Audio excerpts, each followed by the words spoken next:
أم حسبت أن أصحاب الكهف والرقيم كانوا من آياتنا عجبا.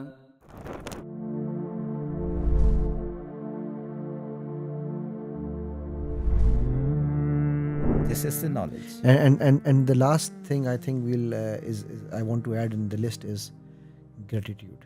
I cannot emphasize more, and that is something which again Surah Kahf teaches us with the story of the two gardens. Am I right, sir? He actually in two stories, Hazrat Musa and Khizr alayhi salam, and the story of Zulkarnain. In both cases, both Hazrat Khizr alayhi salam and Hazrat Zulkarnain said, "This is mercy of Allah Almighty. This is not all the deeds. These are not my deeds. Absolutely. Although they did it themselves, but they ascribe every good thing towards Allah Almighty. So this is where we normally falter, that we say that it is myself who is doing this and thing. mine is only what made Azazel Iblis is my. Yes. Me and I will just add one thing. I is like illness. Illness starts with I. Illness. If you want to be ill, start Eyeing around yourself. whatever you want to say. I have done this and that. This is illness. And if you say we, this is wellness. Yes. And Saji, let's give a very quick recap, and I will start the recap, and you can maybe guide me if there's missing something. So we talked about, viewers, in this podcast about the significance of Surah. First of all, we talked about the significance of Yawmul Jumma, which is the day of the Jumma. Why? And it is the day which is the king of the days. And then with the king of the days, the best surah that Allah's Nabi Sallallahu Alaihi Wasallam has told us is Surah Kahf, because it protects us, it guides us. It has 5 different stories from Musa, with 2 in the on the sides and 1 in the middle of the shaitan, and then Musa and the 2 gardens, and then comes the Kahf and the Zulkarnain story.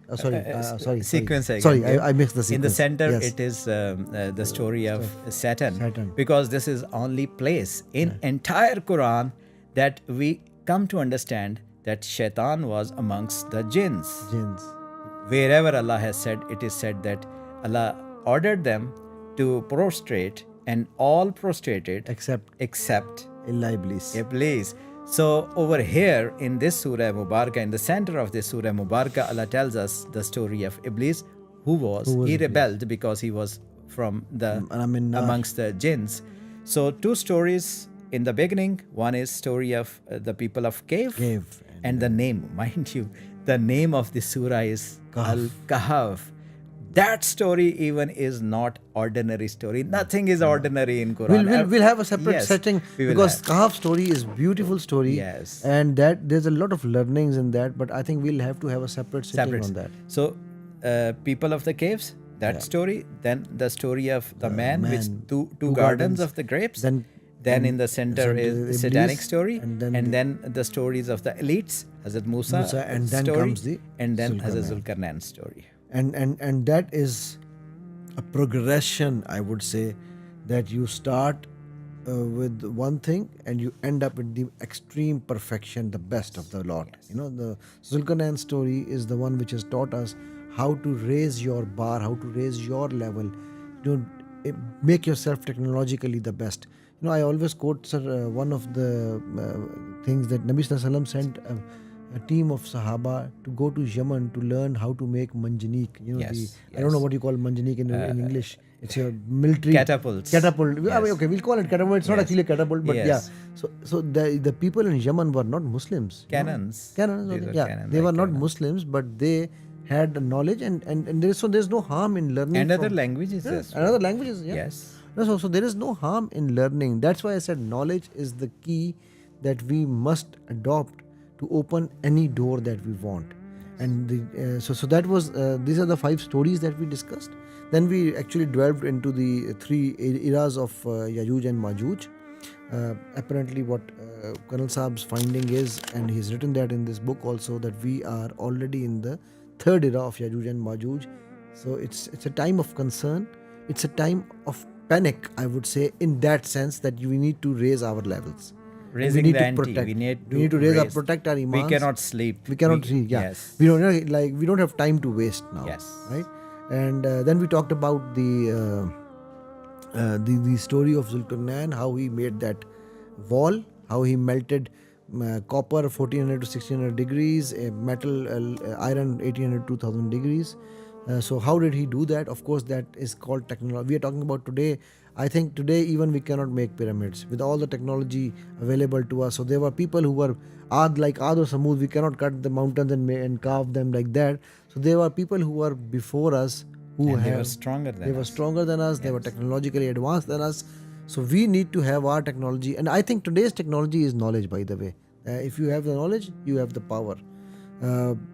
I think that these were the main things that we discussed, and then we summarized it with the top 3 suggestions from Colonel Saab, which are there also on your screen. The first one was surround yourself with positive people. Second one was restricting yourselves. Yeah, restricting yourselves. And then he said the third one was clinging to Quran and Sunnah. And then I added knowledge and gratitude. So these are the 5 ingredients, I believe, inshallah, bismillah. If we all have these, Allah will bless us in this world and hereafter.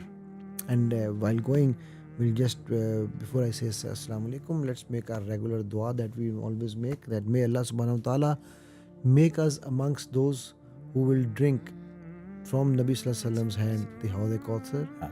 May Allah make us among those, together we are the ones who will be watching, seeing, having the pleasure, to see Wajhul Kareem.